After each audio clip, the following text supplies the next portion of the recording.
Hello, everyone. Tonight, we're stepping into the kind of story most folks hope they never live through, but some of us do. Picture this morning, sunlight filtering through your living room window, the smell of coffee lingering in the air. Your own home, quiet and familiar. And then, everything changes with one push. You might not survive a betrayal that comes from your own child. I nearly didn't. So, before you get too comfortable, take a moment to like the video and subscribe, but only if you really enjoy what I do here. And tell me in the comments where you're watching from and what time it is where you are. I love seeing how far these little stories travel. Now, turn off the lights, maybe get a fan going for some soft noise, and let's dive into tonight's journey together. It's strange, you know, how betrayal can creep up on you with the quietest footsteps. My name's Grace. I'm 67 years old. And last Thursday morning, my daughter shoved me down a flight of stairs because I wouldn't hand over my savings. It started like most days, do small chores, folding towels, humming to myself, just keeping my little world in order. My daughter, Mia, called from the kitchen. "Can we talk upstairs?" Her voice, clipped businesslike. The kind of tone she used back when she was climbing the ladder at that fancy marketing firm before the layoff, before everything. I should have known. Should have felt the chill in her voice like a draft under the door. But I grabbed the handrail and climbed the stairs slowly. My hips never been what it used to be, especially when the cold sets in. Mia followed behind me closer than usual, her footsteps too quick, her breathing off. When we reached the top, I turned, expecting, well, I don't know, maybe another plea for help like the one 2 nights ago. But instead, she stepped in, close, blocking the hallway. "We need to stop pretending," she said, cool as a winter morning. "You have the money. I have the need." I frowned, heart suddenly tight. "What money?" She rolled her eyes. "The savings, Mom. Don't play dumb. The CDs, the mutual funds. Dad's life insurance. I know you've been sitting on it since he passed." The mention of my late husband hit me like a slap, but I kept my voice steady. "That's for emergencies. This is an emergency," she snapped, eyes narrowing. "If you don't give me the money, you can pack your things today." I just stared at her. My own daughter. The girl I raised, taught to ride a bike, held through every heartbreak. The one who used to fall asleep curled next to me on the couch. I took a step toward my room, but her hand clamped down on my shoulder. "Don't walk away from me." I looked her dead in the eye. "I'm not giving you a dime." And that was all it took. Her hand shoved hard, faster than my body could react. My foot slipped. I heard the crack before I felt it. My hip slammed into the edge of a step. Then another. Wood carpet ceiling spinning. The world blurred. I landed, twisted, breathless, halfway down the stairs. My head tilted sideways, ribs screaming, leg bent wrong. Mia didn't scream. Didn't rush to help. She just stood there halfway up the stairs, staring at me like I was an inconvenience. Then, with chilling calm, she pulled out her phone. "Yeah, I need an ambulance," she said smoothly. "My mom, she's dizzy a lot lately. She missed a step. Yes, she's breathing." I wanted to shout, to correct her, to say this wasn't an accident, but the pain flared so bright and hot across my side, I couldn't make my mouth work. The paramedics arrived quickly. One asked Mia if I had a history of falling. "She's had balance issues," Mia replied as if rehearsed. "Been telling her to get a walker." I shook my head weakly, but no one noticed. The world blurred again as they loaded me onto the gurney. I caught sight of Mrs. Ellis across the street, peeking through her blinds. We've been neighbors for 34 years. Never once had she seen me like that, strapped down, helpless, bleeding onto the sleeve of my cardigan. Mia locked the front door behind us, calm as a summer day. The ambulance ride was quiet, except for the siren. I couldn't stop replaying it, the shove, the cold look in her eyes, the way she planned it. Lured me upstairs. Made sure no one else was home. This wasn't rage. Wasn't some heat-of-the-moment outburst. It was a calculation. And that's when it hit me. Mia didn't see me as her mother anymore. She saw me as an ATM with arthritis. The hospital lights were so bright, they practically scrubbed the truth right off your skin. Everything looked clean, sanitized, controlled. But nothing about this was clean. A nurse hovered over me, asking if I could wiggle my toes. I did slowly.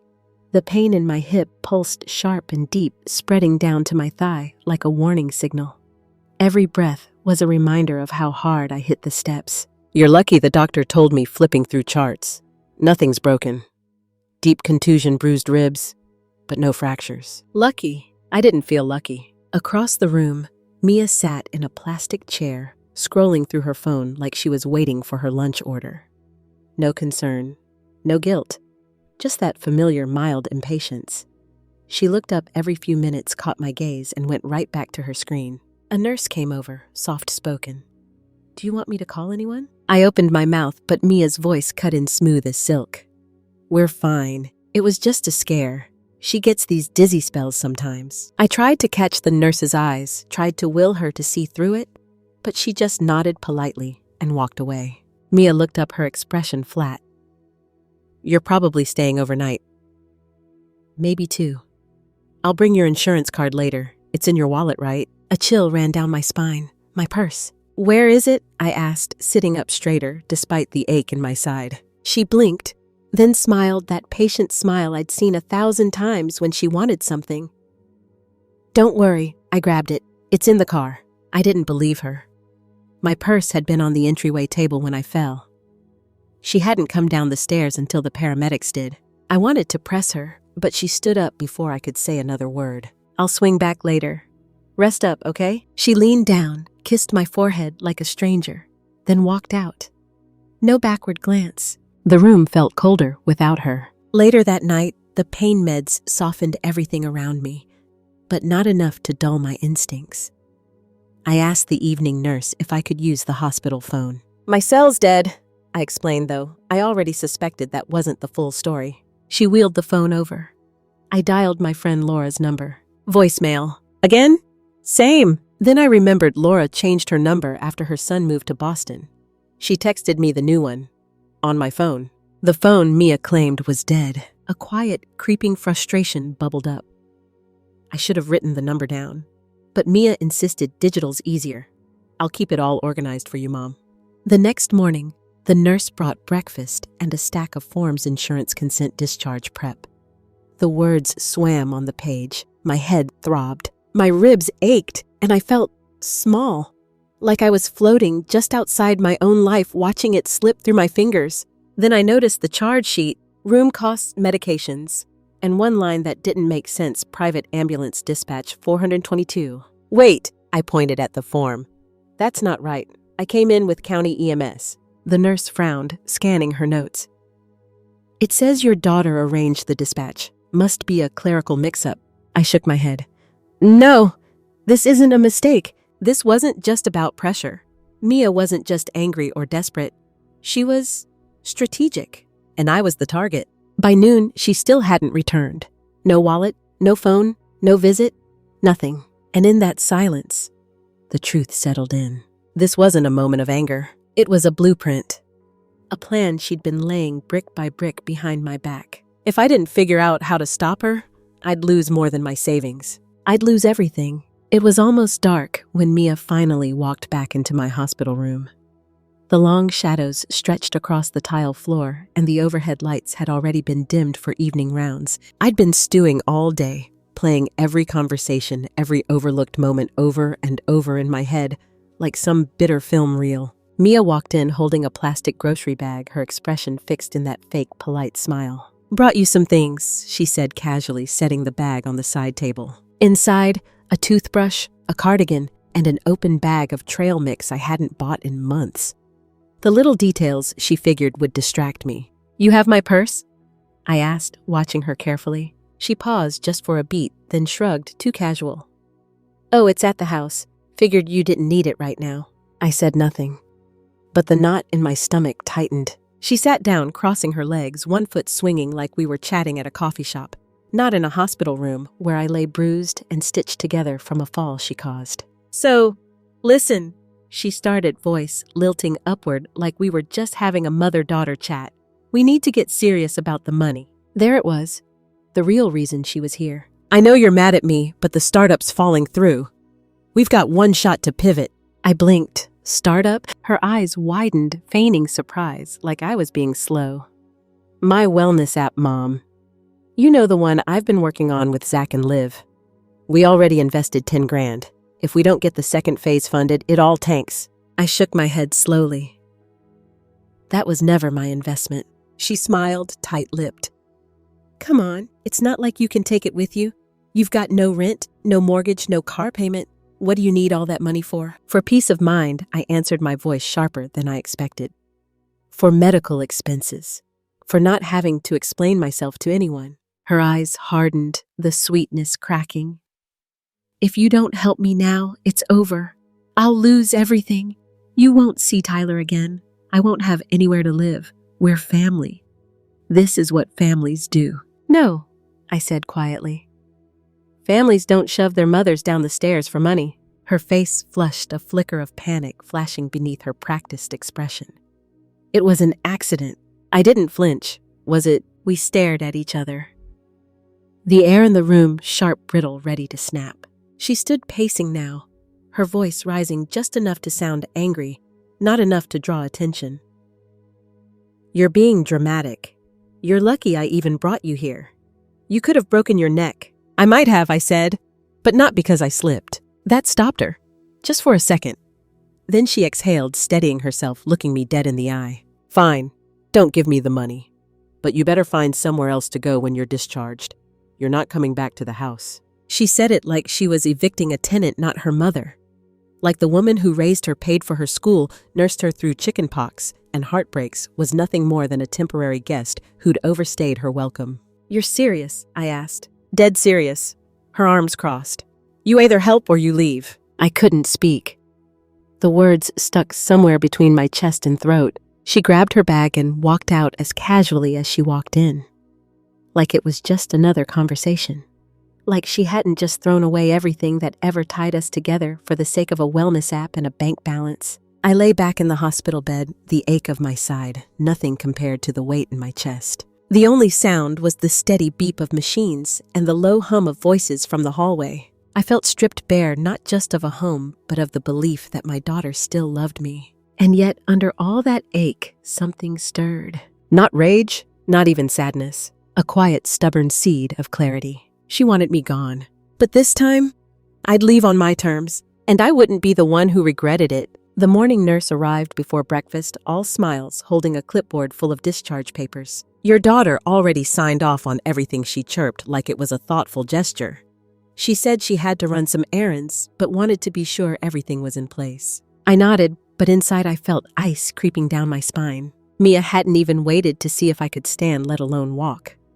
She just signed the forms and left like I was a package being shipped off. They handed me a pair of hospital-issued non-slip socks and a walker.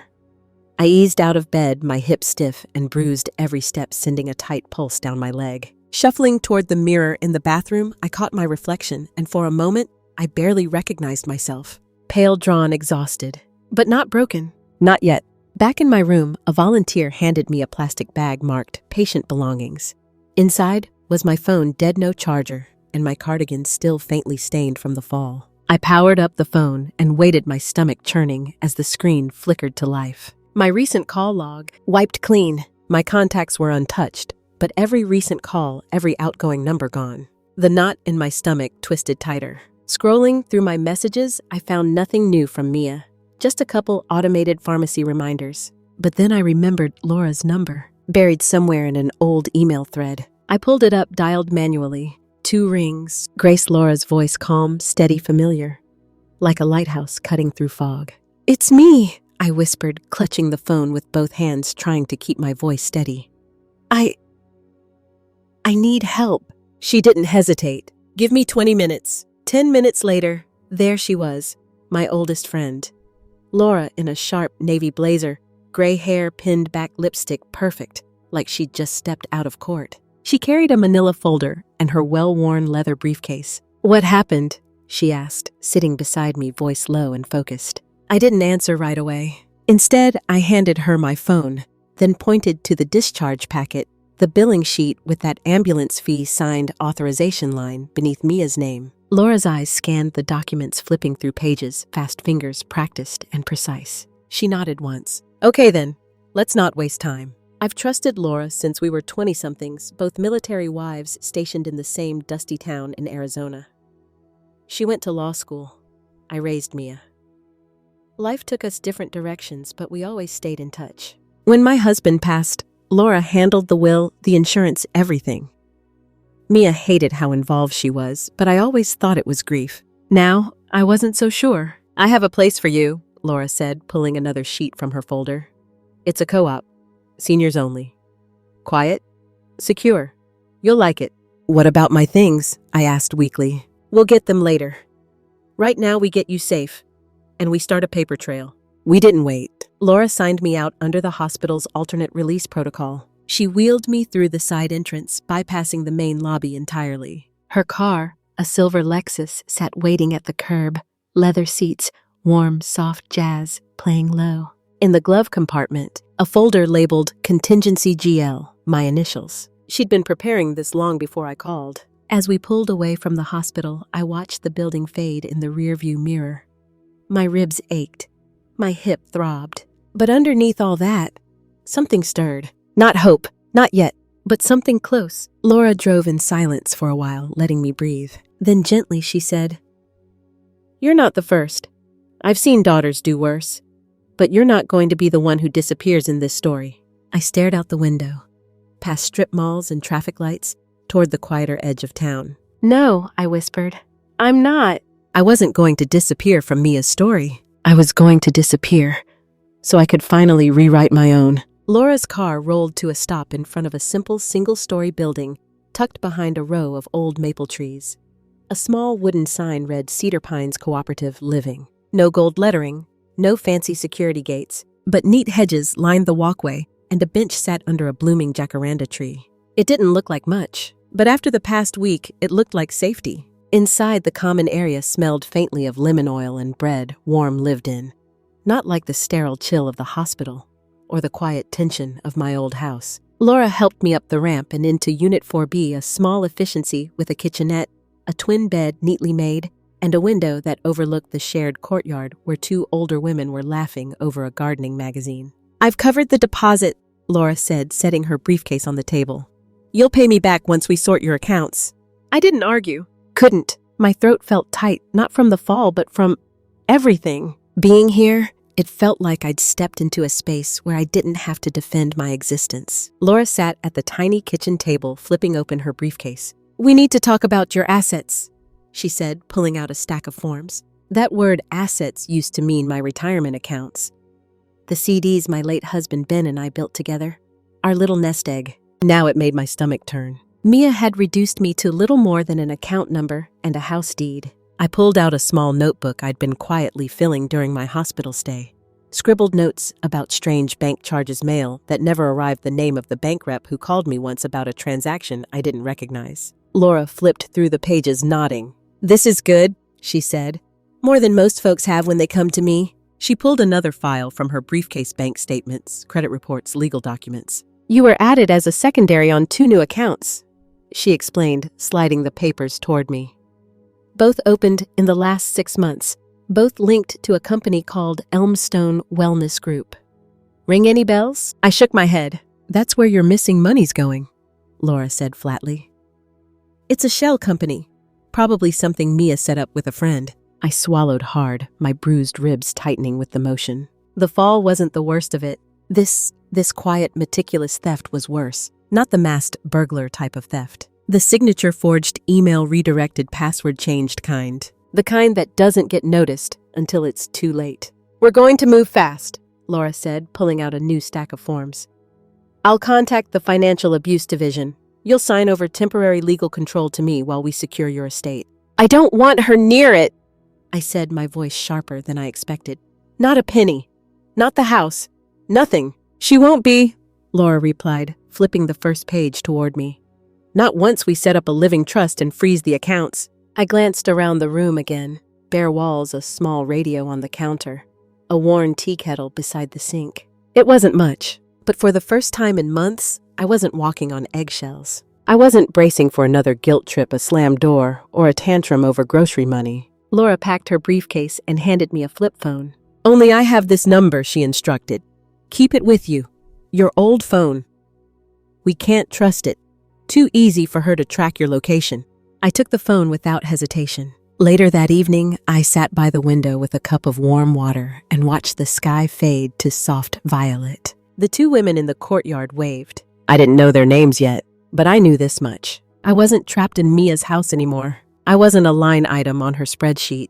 I was somewhere she couldn't reach, and that was the first real step toward getting my life back. The next morning, I woke up in Cedar Pines with a stiffness in my hip and a strange feeling in my chest. A feeling that after a moment I recognized as relief. I made a cup of tea, stared out the window at the courtyard where early sunlight pooled on the sidewalks, and for the first time in weeks, I wasn't waiting for a shoe to drop. Laura showed up just after breakfast, a soft knock on the door, her briefcase tucked under her arm, and determination etched into every line of her face. She didn't waste time with small talk. Just sat at the tiny table, opened her folder, and laid the next set of forms between us. This, she said, sliding one toward me, is the living trust agreement. Once we sign this and record the deed, everything you own, your home, your accounts, your name is legally out of her reach. I stared at the form, heart pounding. I hadn't even told Mia I was gone. I imagined her waking that morning, opening my bedroom door, expecting me there, and finding it empty. No forwarded address, no goodbye, just silence.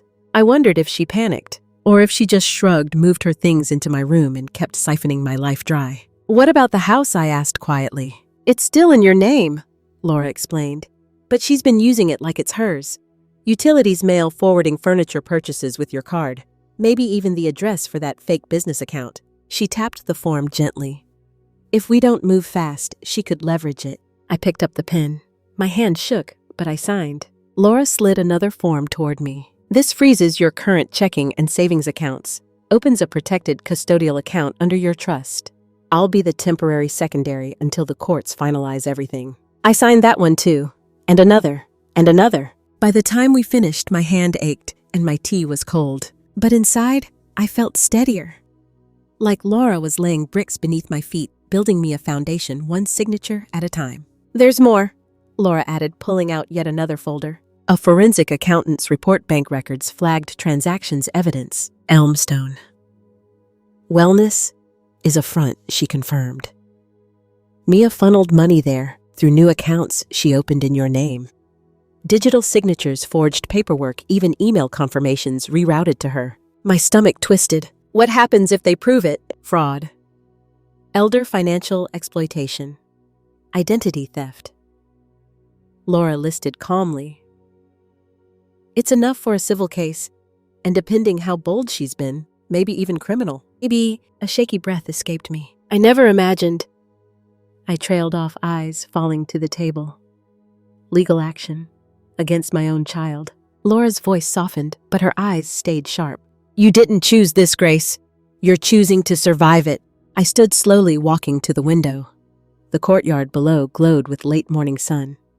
A hummingbird flitted near the jacaranda tree. Part of me still clung to the old version of Mia, the one who cried after her first heartbreak, who fell asleep on my chest as a toddler, who called from college at midnight just to say she missed me. But that version of my daughter, she was gone. And the woman who replaced her saw me as a bank balance, a hurdle, a possession. I don't want revenge, I said quietly, turning back to Laura. I just want her gone, quietly, for good. Then we do this right, Laura promised. By the book, no loopholes. That afternoon, we drove to the county recorder's office. I used the walker for balance as I signed the deed transfer in front of a notary. The room was beige cold, but when the heavy stamp clicked down on the paper, it felt like a door closing. Firm. Final. Back at Cedar Pines, the receptionist handed me a padded envelope. Dropped off this morning, she said. No return address. Inside, a cheap greeting card with a smiley face on the front. And one line inside, call me. We need to talk. No apology, no explanation. Just that familiar, bitter entitlement. I didn't call. I walked straight to the lobby shredder and fed it through slow and steady. That night, sitting at my little table watching steam curl from my tea mug, I realized I wasn't waiting for Mia to change anymore. I was making sure she couldn't touch me even if she tried. The knock came just after lunch, 2 days later. Not loud, not aggressive, but steady, the kind of knock that comes with an agenda. I had just finished watering the little rosemary plant by my window, and was settling in with a cup of tea when I opened the door. I didn't need to ask who it was. Mia stood on the front steps of Cedar Pines, sunglasses perched on her head, arms crossed tight across her chest. Her son Tyler hovered behind her hoodie up, hands shoved deep in his pockets, eyes darting anywhere but at me. The moment I saw them both, I felt it, the old weight, pressing down on my chest. That knot of guilt, frustration, and disbelief tangled so tight it practically choked me. But not today. Today I was steady. "Mom," Mia started, her voice carefully controlled, sweetened, with just enough fake concern to make my skin crawl. "We need to talk."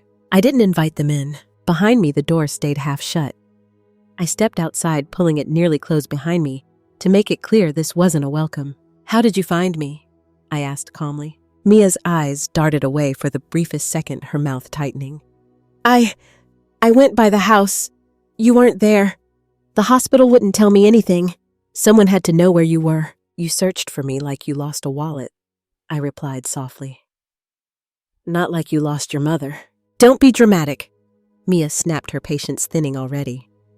"You disappeared. You left without telling anyone." I raised an eyebrow. "After you told me I wasn't welcome?" Tyler shifted his weight, awkwardly scuffing his shoe against the walkway. He hadn't spoken yet, but his silence didn't make him innocent. I remembered the way he used to sit at my kitchen table asking for rides, gift cards, help with college forms, always polite, always wide-eyed. And now, his eyes were heavy with avoidance. Mia took a step forward. "Look, I know things got tense, but you're overreacting. We're family. We don't handle things this way." My stomach tightened. "How do we handle things, Mia? By shoving people downstairs, forging signatures, stealing money through fake businesses." She blinked just once, but I caught it. That tiny flicker of panic buried beneath practiced defiance. "I don't know what you're talking about," she said, voice low and cautious now. "I think you do," I replied, my voice steady. "And so do the lawyers." Her mouth parted slightly, the first sign that the foundation under her was starting to crack. Tyler's head snapped up. "Lawyers," he muttered, eyes wide. "You've been siphoning money for months." I continued, my words even but sharp. "The fake LLC, the accounts in my name, the forged documents. It's all documented now." Mia took another step forward, her posture hardening. "This is ridiculous. You're being manipulated. Whoever's advising you—" "You did that all by yourself," I interrupted. "And now it's over." A few feet away, Mrs. Henderson, the Cedar Pines manager, stepped outside the front office. Her posture calm, but her presence intentional. She folded her hands in front of her, observing, not interfering yet. Mia turned to her, shifting gears fast. "I'm her daughter. I just need a few minutes alone with her. It's a family matter." Mrs. Henderson didn't budge. "I understand, but our residents make it clear who is and isn't allowed on the property." Miss Carter asked for space. I could see the disbelief building behind Mia's eyes. "You can't do this. You can't shut us out," she hissed, her voice low, sharp. "I already did," I replied simply. "This isn't your house. This isn't your life anymore." Tyler finally spoke, his voice quieter than his mother's, but heavy with accusation. "So that's it. You're just cutting us off." I looked at him for a long moment. I remembered the tiny boy who used to fall asleep on my couch. The teenager who called me after his first fender bender, scared and shaking. But that boy wasn't standing in front of me now. "I'm not cutting anyone off," I said softly. "You cut yourselves loose the moment you saw me as a bank, not a person." Mrs. Henderson stepped forward, gentle but firm. "You'll need to leave." Mia's mouth opened, probably to protest, but then she clamped it shut, spun on her heel, and marched back to her car, heels clicking sharp against the sidewalk. Tyler trailed behind, shoulders hunched, not looking back. I didn't watch them go. I went back inside, closed the door, and leaned against it for a long moment. Hands, steady, breath even. The confrontation I dreaded, it came, and I didn't crumble. I stood my ground, and that felt like something I could finally get used to. 2 mornings after Mia and Tyler were escorted off the Cedar Pines property, I found a plain white envelope in my mailbox. No return address, but the handwriting, I'd recognize it anywhere. It was Mia's. Too neat, too careful. The same way she used to sign birthday cards when she was little, taking extra time to get her loops just right. Except now, Those loops made my stomach tighten. I stood at the small kitchen table, coffee cooling in my hand, staring at the envelope like it might bite. I didn't open it right away. I let it sit there for an hour, circling it, considering every possibility like some kind of emotional chess game. Finally, I slid my finger under the flap and pulled out a folded sheet of notebook paper and a check. The note was short, breezy almost, written in her loopy script. "Mom, I know you're mad. I never meant to hurt you. Things got out of hand. I miss you. Tyler misses you. We're having a hard time. Can we please talk? Maybe meet somewhere? I still have that check you gave me. Maybe we can use it to fix things. Love, Mia." There it was. Buried beneath the weak apology was the real reason she wrote. The check. Except I never gave her a check. The one she was talking about, the one I'd seen. It had my signature, all right. But it wasn't mine. It was forged, written with a different pen, cashed weeks ago into one of those accounts tied to Elmstone Wellness, the fake business that had become her personal piggy bank. I flipped the note over. A second sheet was folded inside. It was a photocopy of a signed form. My name scrawled across the bottom. A loan authorization dated a week after I left the hospital. My heart caught in my throat for a second. I never signed anything after that day. Not with her. Not ever. I grabbed the flip phone Laura had given me and dialed her number. She picked up on the second ring. She forged another document, I said, my voice surprisingly steady. She mailed it to me. "Forward a photo to me now," Laura instructed calmly.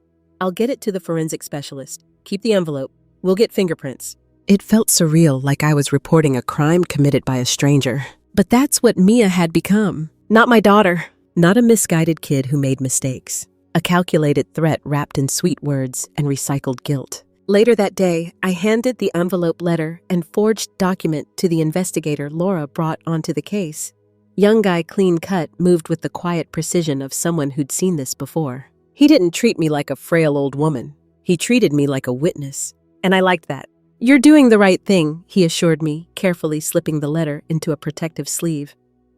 "This isn't just crossing lines. She's building a paper trail of intent." That night, I didn't journal. I didn't call anyone. I just sat by the window, watching the courtyard outside fade into dusk. The porch light flickered. A stray cat padded across the walkway. And I thought about how many times I'd let Mia twist the truth into something that sounded almost reasonable. How many times I'd chosen silence, just to keep the peace. But silence is a terrible protector. So this time, I let the paperwork speak for me. The forged check, the fake signature, the sweet little letter dripping with manipulation. They said everything I never had the words for. I was done pretending this was love. It wasn't, and it hadn't been for a long time. I was sitting in the courtyard with my tea when the call came. The morning sun hadn't quite burned through the haze yet, and the koi pond still looked like a sheet of glass. I'd just finished watering the little basil plant that Margaret from 2B had given me when my phone buzzed against the table. "Unknown number. Local's area code." I answered, cautious but steady. "Hello, Mrs. Carter." The voice was clear, professional male. "This is Detective Raymond Alvarez with the county's Elder Fraud Investigation Unit. Your attorney, Laura Foster, forwarded your case file." My spine straightened. The mug trembled slightly in my hand. "Yes, I managed setting the tea down. That's right. We've reviewed the documents you provided, the forged check, the loan authorization, the Elmstone Wellness transfers, all of it. It matches financial activity linked to your daughter's name and her known IP address." I stayed quiet, heart pounding. "Based on what we've seen," Alvarez continued, "we've opened a formal investigation into Miss Mia Carter and her associate, Tyler Carter. You're listed as the primary victim." The words sank in heavy as stones. "She's being investigated?" I asked softly, barely trusting my own voice. "Yes, ma'am," he confirmed. "For multiple charges, including financial exploitation of a dependent elder, identity theft, and forgery. We've also flagged 2 additional checks processed under your name within the last 3 weeks. One involved a voice confirmation platform. We have a recording of Miss Carter posing as you." A sharp, quiet ache bloomed in my chest. She'd gone that far, pretending to be me, speaking in my name. "Do I need to do anything?" I asked, steadying my breath. "For now, just continue cooperating with Ms. Foster. We'll be in touch to schedule a formal interview. If you feel unsafe at any point, let us know." You're entitled to a protective order." I thanked him, hung up, and set the phone down on the table with trembling hands, not from fear, but from finality. They were naming it now. Officially. Legally. This wasn't family drama. This was a crime scene. And Mia, she wasn't just a manipulative daughter. She was a suspect. Later that afternoon, I told Laura everything. She didn't blink, didn't flinch, just took notes, like the seasoned lawyer she was, her pen moving fast across the legal pad. "She's going to try to spin this," Laura warned. "She'll cry. She'll deny everything. She might even try to flip the narrative, say you're unstable, that you're overreacting." I nodded. "I'm ready," I replied, my voice quiet but firm. I know who she is now. But even as I said it, the ache rose again. Not from betrayal, but from grief. I hadn't just lost my daughter. I'd lost the illusion of her, the version I kept hoping would resurface. The little girl with wild curls and scraped knees, the teenager who cried on my shoulder after her first breakup, the young woman who used to call me from work giddy about promotions and life. That Mia, she was gone. The woman who replaced her saw me as an ATM with a pulse. As the sun dipped behind the trees and the courtyard faded to soft shadows, I sat in silence. Not because I was afraid, but because there was nothing left to say. The law would speak now, and Mia was finally going to hear it. The next few days passed in a kind of quiet I hadn't known I needed. No knocks at the door. No desperate voicemails dripping with guilt. No surprise appearances at the Cedar Pines gate. Just the steady rhythm of normal life. Tea in the morning. Short walks in the garden. Margaret from 2B chattering about her crossword puzzle obsession. Mr. Davis from down the hall recommending mystery novels. That peaceful hum of people existing, without hidden agendas. I didn't tell many of them what had happened. They didn't ask. But somehow, they all seemed to know enough to offer space and respect without the pity I dreaded. On Thursday, Laura showed up again, crisp and efficient, with a small stack of envelopes in hand. "These are the final confirmations from the bank," she said, spreading them across the little table by my window. "Your accounts are fully frozen and reassigned under the trust. Any attempts to access them now, automatic alerts straight to me." She handed me a new debit card. Black. Simple. My name on it. No cosigners. No backdoors. I held it in my hand, surprised by how something so ordinary could feel so powerful. "We also filed the formal notice of revocation for Mia's power of attorney," Laura added. "It wasn't valid in the first place, but this eliminates any ambiguity." I exhaled, the tensions in my chest loosening just a little. "So she can't touch anything?" "Not a cent. Not a square inch." That afternoon, I sat in the garden again, same bench by the koi pond, same gentle spring breeze. I didn't feel triumphant, didn't feel vengeful. I just felt still. The kind of still that lets your shoulders drop, that lets you breathe without looking over your shoulder. Later that evening, as the sky turned a soft peach and the hallway outside my unit quieted down, the front desk called. "Mrs. Carter, you have the delivery. No signature required." I made my way to the reception area, cautious but curious. Doris, the building manager, handed me a padded envelope. No return address, but the handwriting was unmistakable. Mia. Back in my room, I didn't open it right away. I poured a glass of water, sat at the table, let it stare at me like it had all the answers. Finally, I slid my finger beneath the flap. Inside, a folded sheet of notebook paper and a check. The note was brief. Familiar script. Manipulation gift wrapped in concern. "Mom, I know I messed up. I didn't mean to hurt you.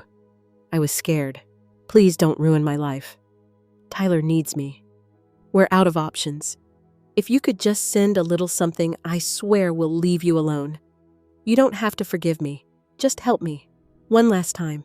The check made out for $3,000. My name printed on it, not signed by me. Memo line, car repairs. It was drawn from an account I thought had been closed months ago. Even now, under investigation, under legal scrutiny, she still believed there was a version of me that could be guilted back into silence. But she was too late. I tore the check in half, then again, and again, until it disappeared into tiny scraps, no bigger than crumbs. I dropped them in the shredder in the front office, slow and steady. That night I locked my door, not out of fear, but with purpose. Not to keep something out, but to protect what I'd finally reclaimed. My life. The next morning, I opened my window to the smell of rain on warm concrete. The clouds were already breaking apart, sunlight pooling in patches along the courtyard sidewalk. It was the kind of ordinary, gentle morning that used to slip by me unnoticed. Funny how you start to notice peace after living so long without it. I brewed tea, the good kind peppermint leaves from Margaret downstairs.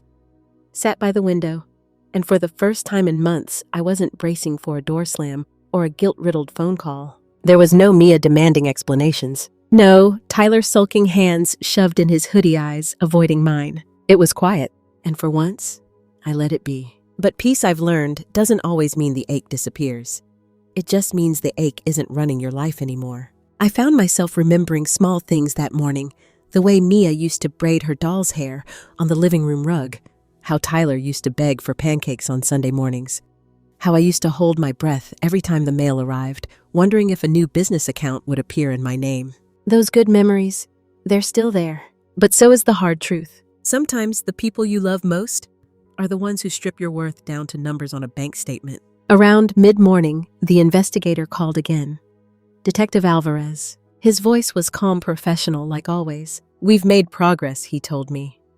2 additional forged documents turned up under your name, both linked to personal loans your daughter attempted to secure after your accounts were frozen. A tight knot formed in my chest, but I kept my voice steady. Was she successful? No, he assured me. The alerts on your accounts worked, but the pattern shows clear intent. That word intent settled heavy. Mia hadn't just made mistakes. She planned this, calculated every signature, every lie, every desperate accident. Detective Alvarez continued. "We're submitting this to the district attorney. If they choose to prosecute, formal charges will follow." I thanked him, hung up, and sat in silence. It wasn't satisfaction I felt. It was sadness. Deep old sadness. There's this public debate. People always love to have you hear it everywhere. You don't cut off family. Blood is thicker than water. You forgive. You move on. But what those folks never talk about is when family cuts you off first. Not physically, but emotionally. When they look at you and stop seeing their mom, their grandmother, the person who held them through their worst nights, and start seeing an opportunity. Mia made that decision. Tyler followed her lead. And now, the law was finally catching up to the choices they made. Later that afternoon, Margaret stopped by with a tray of lemon bars. I nearly laughed at the timing. "You look like you've had a day," she teased, setting them on the counter. I smiled faintly. "You could say that." "You know," she added, leaning in with that wise old glint in her eye. "Sometimes, peace feels suspicious at first, but eventually, you realize it's just peace." I laughed quietly. "You sound like you've lived this." "Oh, honey," she winked. "We've all lived this. Just different names, different betrayals." I cut a lemon bar in half, handed her a piece, and for the first time in a long time, I didn't feel alone. The quiet stayed that evening, and I let it. The next few weeks settled into a rhythm I didn't dare believe at first. Morning tea by the window, short walks through the garden, crossword puzzles with Margaret and Mrs. Lopez from 3A. Evenings with the small radio playing soft, scratchy jazz. No knocks at the door. No surprise visits. No phone calls laced with guilt or manipulation. Just quiet. I learned to exhale again. To sleep without bracing for footsteps outside my room. To trust just a little that I was finally building a life no one could bulldoze through. Laura kept me updated. The investigation moved forward slow but steady. Mia had gone quiet too, but that wasn't peace. That was strategy. The kind of silence that comes before a storm, not after one. But I wasn't the same woman I was when this started. I'd stopped hoping for the old Mia to resurface, stopped holding my breath for Tyler to show up with an apology tucked under his hoodie. I was done being the soft place they landed when they burned their bridges. I was building my own away from the smoke. One afternoon, Laura stopped by with another stack of papers, final confirmations that every account, every title, every shred of my financial life was secure. She even handed me a new ID, fresh address, updated legal documents. "Everything's locked down," she confirmed, smiling faintly. "You're untouchable now."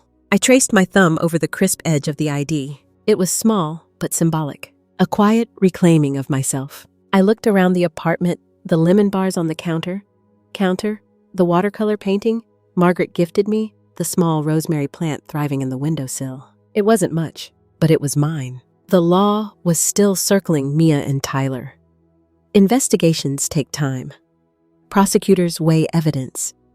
But for the first time in months, I wasn't waiting to be ambushed. That evening, I sat in the courtyard as the sun dipped low, casting gold across the koi pond. A new resident, a woman named Ruth with silver curls and sharp smiling eyes, settled onto the bench beside me. "Your daughter still giving you trouble?" she asked gently, as if we'd been friends for years. I smiled, small but sincere. "Less trouble. More paperwork." Ruth nodded, her gaze steady. "Good. Paperwork's louder than shouting and cheaper than therapy." I laughed softly. Old age wisdom. Funny how it sneaks in when you least expect it.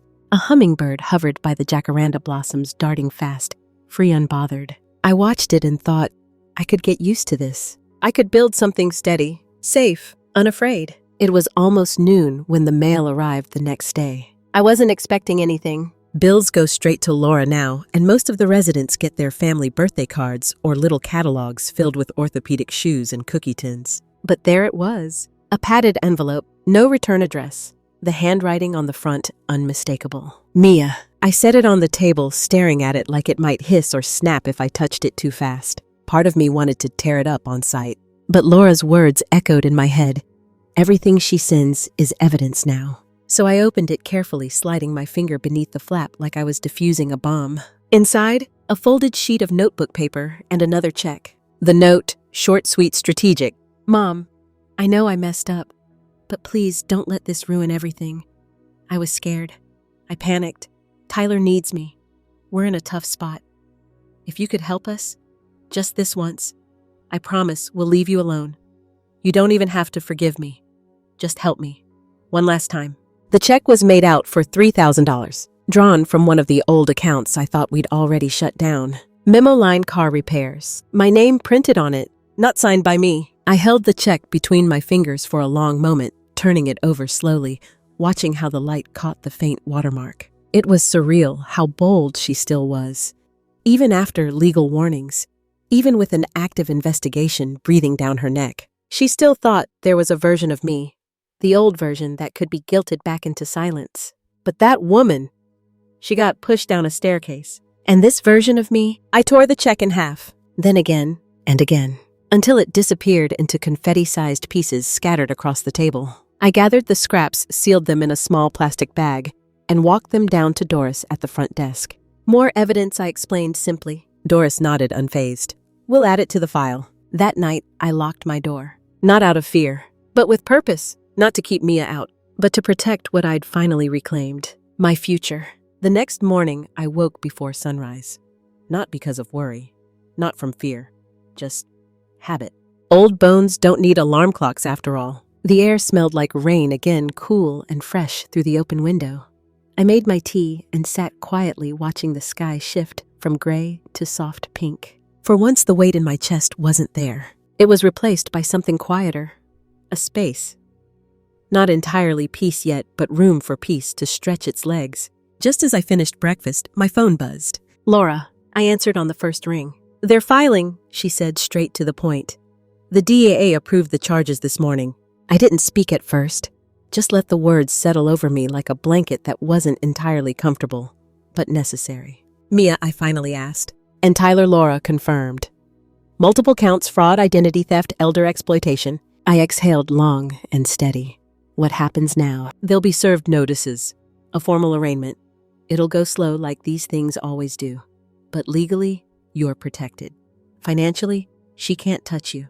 And personally, you have every right to peace now. I thanked her, hung up, and sat for a long while, staring at the soft steam curling from my mug. It wasn't victory I felt. It wasn't revenge. It was relief. And something colder. Grief, maybe. Because even now, part of me still remembered the version of Mia who used to crawl into bed with me after thunderstorms. Who used to beg me to sing that old song I thought she'd forgotten. But that version, she wasn't coming back. By mid-afternoon, I took a walk through the courtyard. Margaret and Ruth waved from their bench, trading gossip over a shared crossword. "Want in on the argument," Margaret teased. "We're debating whether elderberry fits here." I smiled, grateful for the normalcy. Only if you're spelling it with a stubborn streak. They laughed, waving me over. We sat for a while, the sun warming our shoulders, their chatter a soft hum beside me. And I thought about that old public debate again, the one people love to drag out over coffee shop tables and radio talk shows. You don't turn your back on family, but no one ever talks about when family turns their back on you first. Or worse, when they push you down the stairs with both hands and a smile. The paperwork, the police reports, the legal filings, they were all necessary. But they weren't the real closure. The real closure was this: sun on my face, laughter beside me, a cup of tea waiting by my window. A life that finally belonged to me again. The weeks that followed drifted by softer than I ever expected. No more letters, no more surprise knocks. Just the quiet hum of life slowly stitching itself back together. I found a rhythm at Cedar Pines. Morning tea by the window. Walks through the garden with Ruth, who insisted on calling me her quiet, rebel friend. Crossword puzzles with Margaret, who still refused to admit she peeked at the answers sometimes. At night, I'd sit by the window, the porch light glowing just outside, and for the first time in years, I wasn't waiting for the other shoe to drop. Laura kept me updated. The legal process chugged along like an old freight train. Mia and Tyler were officially served. Mia tried to deny everything, of course. Claimed she was misunderstood, stressed, desperate. But the evidence spoke louder than her tears ever could. The forged documents, the fake business, the bank transfers, the trail of manipulation wrapped up in neat, undeniable facts. Detective Alvarez called once more to confirm what Laura had already told me: the DA intended to pursue the case. Mia would face charges. Tyler, too. Funny how justice can move slow as molasses and still feel like the sharpest line in the sand. But here's what they don't tell you about getting your life back. It doesn't happen all at once. It creeps in. Little things. The first night you sleep without bracing for yelling behind your door. The first time you really laugh at a dumb joke from the neighbor. The first time you buy groceries and realize you didn't scan your card, wondering who'd been dipping into your account. It's not dramatic. It's quiet. Simple. Steady. Sometimes I still think about Mia, the little girl who once clung to my legs in the grocery store, too shy to talk to strangers. I think about Tyler, how small he looked, curled up on my old couch, watching cartoons. It's not hate I feel. It's grief. But grief doesn't mean I owe them my life. The last check Mia sent, I never heard from her again after I shredded it. The law has its wheels turning. But my part was done.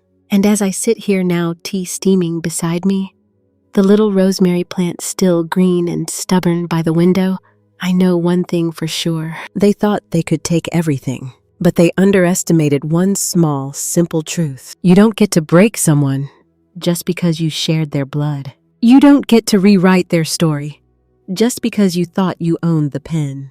I walked away, and I built a life so quiet, so small, so mine. They can't touch it. They tried to ruin me, but they failed. And now, I'm finally free. The night is quiet now. The kind of quiet that wraps around you like a soft blanket, humming with stillness rather than fear. The porch light outside flickers faintly, casting that familiar glow across the window pane. The tea has gone cold on the table beside me, but I don't mind. It's a small price for peace. I never imagined this would be my story. No one does, really. You raise a family. You pour your love, your energy, your entire heart into the people you brought into this world. And somewhere along the way, you start to believe you're safe in their hands. But life, I've learned, isn't always kind. And love isn't a guarantee that they'll love you back the way you deserve. But here's the beautiful, stubborn truth: survival. Survival is still yours to claim. No matter how hard they push, no matter how calculated the betrayal, no matter how deep the cracks run, you can always rebuild. And the small life I've carved out here, it's not perfect, it's not grand, but it's safe. It's mine. And for the first time in years, I can hear my own heartbeat. And it's steady. So if you're listening to this, maybe nursing your own quiet ache, maybe wondering if you'll ever feel safe again, let me tell you, you will. You will, even if the road there is messy, slow, and stitched together with paper trails and hard choices. Because you're stronger than they think. And you deserve a story that ends with peace. Sleep well.